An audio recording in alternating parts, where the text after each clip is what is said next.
Alguém pode dizer assim, eu não creio em Deus, que Deus me ama coisa nenhuma. Como é que Deus prova que Ele me ama? O apóstolo Paulo respondeu em Romanos 5,8 dizendo, mas Deus prova o seu amor para conosco em que Cristo morreu por nós, sendo nós ainda pecadores. Quando não tínhamos merecimento algum, estávamos separados de Deus por causa do pecado de Adão, e íamos continuar até ir para a perdição eterna. Aí Deus provou o seu amor para conosco. Mas provou como?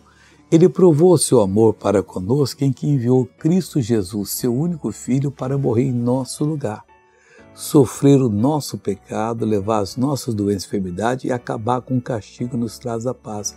Hoje é tão fácil ser feliz. Basta você crer na palavra de Deus e orar firme, acreditando que essa palavra pertence a você e você será abençoado.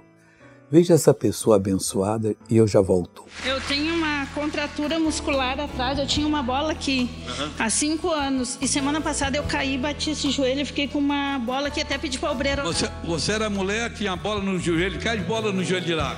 É. Hoje você chutou a bola embora. Glória a Deus. Como é que você andava antes? Eu estava andando, mas estava andando ruim sim. Não... Imita como é que era. Andava normal assim, andava, mas não conseguia mexer assim. E agora? Glória a Deus. Agora eu voltei para orar com você. Vamos clamar a Deus? Pai, estamos orando em favor de todas as pessoas que precisam da Tua graça. Eu estendo a minha mão para abençoar todas e mando que o mal saia em nome de Jesus. E você diz, amém, eu creio e glória a Deus por isso.